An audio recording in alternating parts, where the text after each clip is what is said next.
Salut les nerfeurs et les nerfeuses, j'espère que vous allez bien. Aujourd'hui on se retrouve pour une nouvelle vidéo. Donc aujourd'hui ce sera la présentation du nerf Elite Hyper Fire. Donc pour commencer, sur la boîte nous y retrouvons une image du blaster et une indication de 5 fléchettes à la seconde. Donc ça c'est pas mal. Donc là c'était vraiment la grande nouveauté de l'année 2016 qui était attendue par pas mal de monde. Et puis franchement, je peux vous dire qu'on n'a pas été déçus. Donc Yakadabra, le voilà. Donc dans la boîte nous y retrouvons le blaster, un drum de 25 et 25 fléchettes Elite. Donc pour commencer esthétiquement, on va commencer par le chargeur. Il est beau hein, franchement. Ah bah c'est un drum et puis là on voit qu'il y a marqué un petit 25 là. Donc c'est pas mal du tout. Donc après le mode de fonctionnement, si jamais c'est bloqué, hein. Et je vous ferai voir ça après. Ensuite pour l'esthétique du blaster. Donc franchement il est quand même, il est beau, faut le dire, il est beau. Donc c'est vraiment un bon blaster, esthétiquement. Donc ensuite nous avons un rail tactique sur le dessus. Niveau attache sangle, on en a un ici, potentiellement un là, ça peut être envisageable. Un ici et un là. Donc attache sangle, on est bien quoi. Donc la côté prise en main, franchement elle est bien. Elle est super bien. Il y a rien qui nous dérange. Même pas ça nous dérange même pas. Donc franchement ouais, c'est une bonne prise en main. Là pour prendre notre poignet, donc c'est bien, c'est que soit on peut le prendre comme ça ou soit comme ça. Moi généralement je le prends comme ça. Mais le prendre comme ça ou comme ça, ça nous dérange pas, franchement il est bien. C'est un bon esthétisme.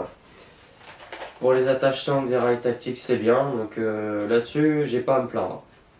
Donc ensuite, c'est un nerf bien évidemment électrique. Donc pour y mettre les piles, on dévisse ces deux vis là, on enlève et on met 4 piles LR20, donc c'est les grosses D. Donc on les met, on referme et on est prêt à tirer. Donc pour charger le blaster c'est simple, on prend notre chargeur, on prend plein de fléchettes et ensuite on commence à charger. Donc là on voit qu'on a déjà un drum de 25 fléchettes. Et là on nous annonce une cadence de tir de 5 fléchettes à la seconde. Donc il faut dire que déjà pour charger le blaster on met un petit peu de temps. Mais pour le décharger on va mettre 5 secondes. Si on reste appuyé sur la détente tout le long. Donc après il faudra voir parce que sur les full automatiques comme le Rapid Strike ou du coup l'Hyper Fire, faire du 1 tir par 1 tir c'est quand même la chose pas forcément la plus simple. Faut bien connaître le blaster et puis ensuite il faut arriver à doser avec le doigt et le temps qu'on presse la détente. Donc je vais essayer voir si je peux faire une fléchette par une fléchette, mais je pense sans rire que c'est possible. Donc on va essayer ça tout de suite. Donc pour enclencher le chargeur, c'est tout simple, hein. Pas besoin de ramener quelque chose à l'arrière ou peu importe, comme un électrique. Hop là, et il est prêt à charger. Donc pour lancer les moteurs, c'est là. Et pas des masses de bruit, hein. Donc on va tirer, hein. Écoutez, on va déjà essayer de faire un petit peu de 5 fléchettes. On va voir si la cadence de tir est bien là quoi. Je pense qu'elle est là, je viens de tirer 5 fléchettes, je pense qu'on est bien à 1 seconde. Donc c'est pas mal ça. Alors, s'il y a un mec devant vous qui commence à débarquer, vous mettiez une rafale de 5 fléchettes à la seconde, je pense que ça va être pas mal du tout. Donc là on va essayer de faire du 1 tir par 1 tir.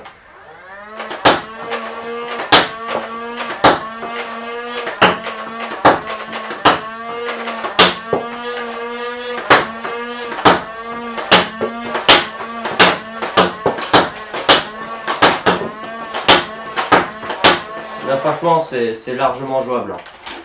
Donc si vous pressez la détente rapidement, comme ça, tac tac, vous devrez presser 2 fois la détente pour tirer. Mais après, si vous faites du tac, tac, tac, tac, il y a une fléchette qui part et franchement, c'est assez facile à gérer, franchement. Donc, on peut facilement faire une fléchette à la seconde. Une fléchette à chaque presse de doigt. Donc, ça, c'est bien. Moi, j'aime bien ça. C'est un bon plus, ça. Donc là, on va regarder pour la trappe d'éjection. Donc là, on ramène le petit teuteux à l'arrière. Toc, et on peut soulever ça. Et là, on voit un petit rouleau. Je sais pas si vous allez le voir, franchement. Un petit rouleau qui va faire lancer les fléchettes dans les moteurs. Et puis qu'ensuite, il va les faire partir. Donc c'est un petit tapis roulant. C'est un petit tapis roulant. Et puis là, au-dessus, vous avez un petit teuteux. Je sais vous faire sortir. Toc. Un petit peu, petit truc orange, si je me trompe pas de couleur, non c'est ça. Et c'est ce qui va actionner un petit bouton ici qui va pouvoir lancer les moteurs, parce que si ça s'est levé et qu'il y a même le chargeur, on peut pas lancer les moteurs. Il faut que le petit bouton soit enclenché pour pouvoir lancer les moteurs, donc ça c'est bien. Une vraie sécurité, mais par contre je pense que quand ça marche pas, vous êtes vite embêté quoi. Je pense que par exemple à la vidéo de l'usine à jeux qui est sur son Hyperfire, qu'il a eu un problème justement à ce niveau là, et bah, c'était dommage quoi. Ça heureusement qui s'est bricolé un petit peu. Donc nous avons vu l'esthétique, nous avons vu comment mettre les piles, tirer. Et maintenant, nous allons voir la compatibilité des chargeurs. Donc, on sait tout de suite que les ROM de 25, ça passe. Ensuite, nous avons un chargeur de 10 tout droit. Ça passe nickel, ça rentre nickel. Nous avons un chargeur de 10 banane. Ça rentre, ça sort nickel chrome. Nous avons un chargeur de 12 de chez Nerf qui passe et qui rentre très très bien. Nous avons un chargeur de 12 du double dealer qui rentre et qui sort très très bien. Nous avons un chargeur de 6 qui prend vraiment pas beaucoup de place mais qui rentre et qui sort très très bien. Et vous imaginez le chargeur de 6 sur la rafale d'un Hyperfire. Il va pas durer longtemps le chargeur. Donc là nous avons un chargeur de 12 qui n'est pas de Nerf mais qui est prévu pour du Nerf. Et nous avons le chargeur de 18 qui rentre et qui sort très très bien. Et du coup je suis en train de me dire que je vais charger le chargeur de 18 transparent, et du coup on va pouvoir voir la rapidité du vidage de chargeur. Bon, je suis pas sûr que vidage ça se dit, mais ça peut être intéressant. Je me rappelle pas si j'ai déjà fait le truc. Bon, ça m'étonnerait que je l'ai pas déjà fait, mais sur le Rapid Strike je me souviens que je l'ai déjà fait et ça peut être pas mal. Et à la limite, je vous donne comme ça une petite technique comme ça quand vous êtes en air foire. C'est pour... du coup, je repique un peu l'idée de l'usine à jeux aussi. C'est qu'en fait, dans vos chargeurs, vous mettez 2 ou 3 fléchettes, par exemple, on va dire du vert, et le reste, vous mettez en bleu. Donc du coup, ce qui fait que vous n'avez pas besoin de regarder votre chargeur tout le long, et que vous savez que si vous commencez à arriver aux fléchettes vertes, c'est-à-dire qu'il commence à y avoir plus trop de fléchettes, et que il va falloir commencer à penser à changer de chargeur. Et je vais vous faire voir une petite... je vais vous remplir un chargeur de cette manière-là, puis ça va être plus facile à comprendre. Donc attention. Je pense que ça va être marrant.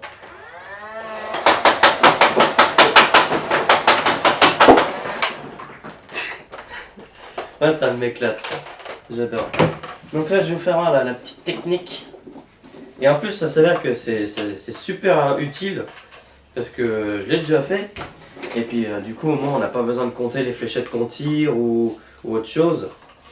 Et franchement, ça s'avère très utile et efficace. Donc là, je vais mettre que des fléchettes bleues. Et puis du coup, là, je vais tirer. Et puis à un moment, je vais dire, ah bah tiens, il va falloir commencer à penser de chargeur. Et puis en air foire, franchement, c'est quand même assez utile. Mais après, au début de air foire, ça on peut le faire assez facilement avant de commencer. Mais quand on est en pleine air foire, que ça tire de partout, à un moment, on peut plus trop faire ça. Donc en gros, voilà, vous mettez 4 fléchettes vertes, Le reste, vous mettez d'une autre couleur. Et une fois que vous commencez à arriver aux fléchettes vertes, ça veut dire qu'il va falloir commencer à penser à changer de chargeur. Donc attention.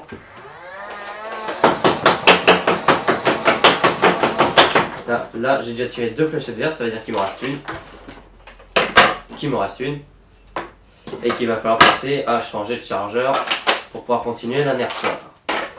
Donc ouais, donc, franchement pour le moment je suis vraiment pas déçu. Parce que déjà la compatibilité des chargeurs, on peut mettre tous les chargeurs qu'on veut. Bon, bien évidemment qui est prévu pour de l'élite, hein, parce qu'on va pas mettre le chargeur du Centurion. La cadence de tir elle est vachement bien, on peut faire du un coup par un coup, donc ça c'est vraiment super bien. Et ouais, franchement j'ai hâte de voir ce que ça va en test de tir, donc c'est parti. Donc là on part sur le test de distance du Nerf Elite Hyperfire. Donc dans l'allée là, c'est parti.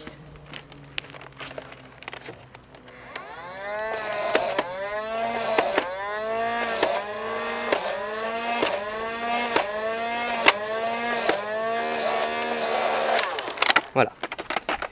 Donc là je vais aller voir où c'est que les fléchettes sont allées et puis je vous dis ça tout de suite. Donc les fléchettes elles sont allées de 10 à 16 mètres. Donc franchement c'est quand même assez bien quoi. Donc là on va passer sur le test de précision sur les cibles qu'il y a là. C'est parti. Première cible, ok. Deuxième cible, ok.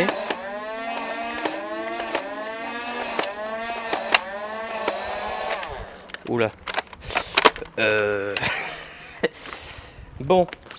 Alors en conclusion, franchement, c'est quand même un bon blaster. On voit quand même qu'on a une assez bonne patate. Pourtant, les piles, elles ont déjà fait des parties. Hein. Franchement, ils en ont fait plus d'une. Ouais, donc en patate, ça c'est bien. En précision, bah là, on a juste tout simplement eu pas de chance. Parce qu'ils sont tous tombés devant. On a vraiment pas eu de chance sur ce coup-là. Mais franchement, moi qui est pas trop fan des nerfs en full automatique, j'aime bien. Voilà, vous avez vu dans le test de distance, j'arrivais quand même à faire du un coup par un coup. Bon, faut être sec, mais on y arrive. C'est pas hyper dur. Bon, après, au début, j'ai quand même lâché 2 fléchettes par 2 fléchettes, mais après, j'ai pu faire du un coup par un coup. Mais bon, franchement, c'est super bien. Si un jour, il y a des chargeurs d'une capacité énorme, genre 50 balles ou peut-être même 100 balles, bon, c'est complètement un truc de malade. Et on pourrait faire le gars justement sur une position et puis qui garde la position pour la protéger. Bon, franchement, un chargeur de 50 ou 100 balles, vous imaginez un peu le truc quoi. Franchement, ça pourrait être quand même assez marrant ça. C'est une grosse batteuse comme ça qui pourrait sortir ça pourrait vraiment pimper. Donc ouais, franchement, c'est quand même un super blaster. Donc ouais, franchement, vraiment pas déçu. Même avec les parties qu'il a pu faire et depuis que je l'ai, j'ai pas changé les piles et j'ai fait plein de parties avec. Et franchement, ça part quand même assez bien. Donc ouais, franchement pas déçu. Ce qui est bien aussi, la compatibilité des chargeurs. On peut y mettre tous les chargeurs qu'on veut, donc ça c'est quand même super bien. Donc voilà. Donc en conclusion, franchement, super bon blaster. Bon bah voilà. Donc si cette vidéo vous a plu, lâchez un like. Mettez-moi en commentaire un blaster que vous voudrez voir le plus rapidement sur la chaîne. Si ce n'est pas déjà fait, abonnez-vous. Je vous mets mon compte Instagram en description et à la prochaine pour de nouvelles vidéos. Allez, ciao les nerfeurs!